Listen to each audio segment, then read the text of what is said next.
రంగారెడ్డి జిల్లా కడ్తల్ మండలం తహసీల్దార్ కార్యాలయంలో లంచం తీసుకుంటున్న శ్రావణ్ కుమార్ ను రెడ్ హ్యాండెడ్ గా పట్టుకున్న ఏసీబీ అధికారులు.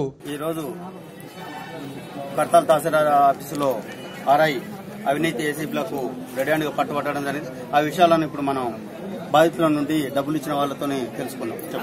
2 నెలలు 3 నెలలు తిరిగిన తర్వాత పైసలు కావాలంటే ఏదో బాధపడి ఒక 10,000 ఇస్తే చేస్తా అని ఏదో వైట్ పేపర్ రాసేసి ఇప్పుడు ఉన్న ఆర్ఐకి ఇచ్చిపోయాడు. వైట్ పేపర్ రాసి ఇచ్చి వెళ్ళిపోయాడు. మా పోయేటప్పుడు అడిగినా పట్టుకున్నాం. మీరు ఆ కారు కూడా గుంజుకున్నాం. నీకు ఓన్లీ మాకు పైసలు ఇస్తావా మాకు చేసిపోతావా అంటే సార్కి ఇచ్చిపోయినా అని చెప్తే సార్కు పేపర్ రాసి ఇచ్చిపోయినా అని చెప్తే ఇడిచిపెట్టిన మళ్ళీ రేపు వస్తాను సార్. అట్టే పోయిండు, ఎక్కడ పోయిండో తెలియదు. మళ్ళీ కనీసం ఇప్పటికీ 6 నెలలు అవుతుంది సార్ మేము విరాసత్ ఇచ్చి. ఇలాంటివి పెద్దవాళ్ళు చాలా మంది ప్రతిరోజు 100 మంది వస్తూ ఉంటారు ఈ ఎంఆర్ఓ ఆఫీస్కు. ఆర్ఐ దగ్గరికి పోతే పటవారి దగ్గరికి పంపిస్తారు, పటవారి దగ్గరికి పోతే ఆర్ఐ దగ్గరికి పంపిస్తారు. ఏమన్నా అంటే అక్కడ కేసీఆర్ అడుగుపో అంటారు, ఏమన్నా అంటే కేసీఆర్ అడుగు అంటారు. అంటే ఈ ఆర్ఐ అంటారు, ఆర్ఐ అదే అంటాడు, బీఆర్ఓ అదే అంటాడు. మళ్ళీ ఇంకోటి ఇప్పుడు పరతల్ చల్లంపల్లి పటవారి కూడా ఉన్నాడు, అతను కూడా అట్లా సతాయిస్తారు సార్.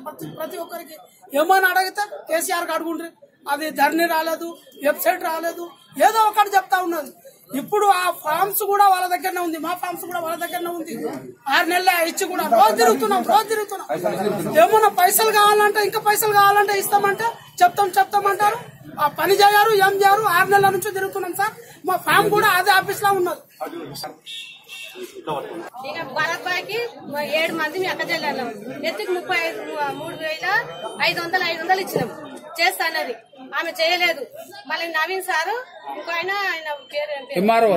రవికుమార్ వాళ్ళు కలిసి నువ్వు 65,000 ఇయ్యి నీ భూమి నీకు చేసిస్తాము మీ నాయన పేరు మీద అని చెప్పి చేయలే. ఇక వెళ్ళిపోయాడు. చేస్తాను ఇచ్చిన 65,000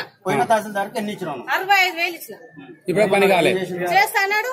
మళ్ళీ వీళ్ళకి చెప్తాడు, వీళ్ళు వస్తే మా దగ్గరికి ఎందుకు వస్తున్నావు, మాతో అవసరం లేదు, ఆయన పోయేడు ఆయన అడుగు అంటుంది. ఆయన ఏడుండో ఎక్కడ ఉండు, మేమేం చేస్తాం. మేము ఆడపిల్లలు 7 మంది మేము మగజనాలం. మా కట్టుకోనికి ఇంట్లో జాగా ఉంటే చాలు. ఆ గుర్రగుంట తాళ్ల దగ్గర ఉంది మన ఆయనకు ఒక్క గుంట, 1 ఎకరా 10 గుంటలు ఉంది. మేము తిరుగుతున్నాం. అన్నిట్లకైనా కాగితాలు తెచ్చినాం, పాస్బుక్లు ఉన్నాయి, అన్ని ఉన్నాయి. మాకు ఈ మండలంలో సాగనిస్తలేము, మమ్మల్ని రానిస్తలేము. మేము 7 మంది మగజనాలు ఇళ్ళకే మండలంలోకి వాళ్ళే పాటివారి గిరిదవారి అందరు కలిసి ఇప్పుడు కొత్త పాటివారు వచ్చిండు. వస్తే సారు కాలు మొత్తం మేము 7 మంది మా అక్కజల్లు, మాకు అన్నలు లేరు, తమ్ముళ్ళు లేరు, మా కొడుకులు లేరు. నువ్వు వచ్చి మాకు సూత్రా సార్ అంటే ఏడుంది పామ్మ భూమి అన్నాడు. చూపించినాక వచ్చి ఇక అక్కడ గవర్నమెంట్ లో కలిసిపోయింది, నీకు భూమి లేదు అని అంటు. అంటే ఇచ్చిన భూమి ఎట్లా గుంజుకుంటారు గవర్నమెంట్? ఈ ఖాతాలు అన్ని గుంజుకుంటే మాది గుంజుకోవాలి. నా పేరు భాస్కర్ అండి.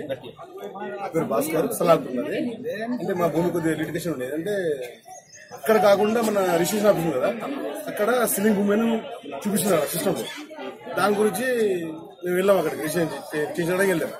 అంటే అక్కడ చూపించినప్పుడు మీరు ఎంఆర్ఓ దగ్గర పోయి లెటర్ రాపించుకోండి, మేము చేస్తామని నేను ఇచ్చాను సార్.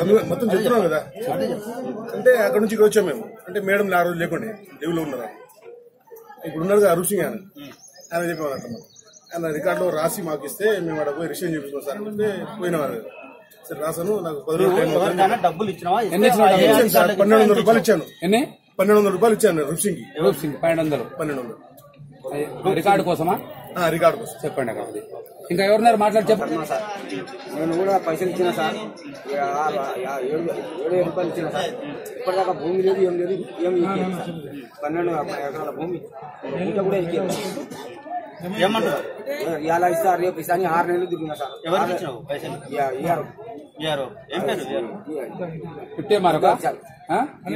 గిరిదార్ ఇచ్చిన ఆర్ఐకి ఇచ్చిన శ్రావణ్ కుమార్ అయితే ఇప్పటిదాకా ఎక్కిస్తలేదు సార్. తిరిగి నేను ఏడుకున్నాయి. డీటీ గారు డిమాండ్ చేశారు, కానీ సార్ ఈ రోజు అందుబాటులో లేదు. ఆయన కూడా చెప్పాను. అప్లికేషన్ ప్రధాన పాతదారు డీటీ గారు చెప్తేనే ఇదంతా జరిగింది. డీటీ గారు వచ్చేసి గతంలో 50,000 డిమాండ్ చేశారు, 40,000 ఇచ్చేసాను. డీటీ గారు ఎడ్ల శ్రీనివాస్ డీటీ గారి పేరు. మళ్ళీ సార్ ఏమైంది అంటే మళ్ళీ ఇంకొక 60,000 అడుగుతారు. నాకు ఇంకా ఒక 1 year నుంచి ఇంకా బాగా తిరుగుతా ఉన్నా. నాకు ఓపిక నశించి సార్ వాళ్ళకి సంప్రదిస్తే అంటే మొత్తం డీటీ గారు ఎంత డిమాండ్ చేసింది? గతంలో 50 డిమాండ్ చేశారు, మళ్ళీ ఇప్పుడు 60 డిమాండ్. మొత్తం 1,10,000 ఎంత ఇచ్చేసారా? గతంలో ఇచ్చాను 40, మళ్ళీ కొత్తగా అడుగుతున్నారు కానీ ఈరోజు అందుబాటులో లేదు. Please subscribe for the news channel. ఈ వీడియో గాని మీకు నచ్చినట్లయితే లైక్ చేయండి మరియు షేర్ చేయండి.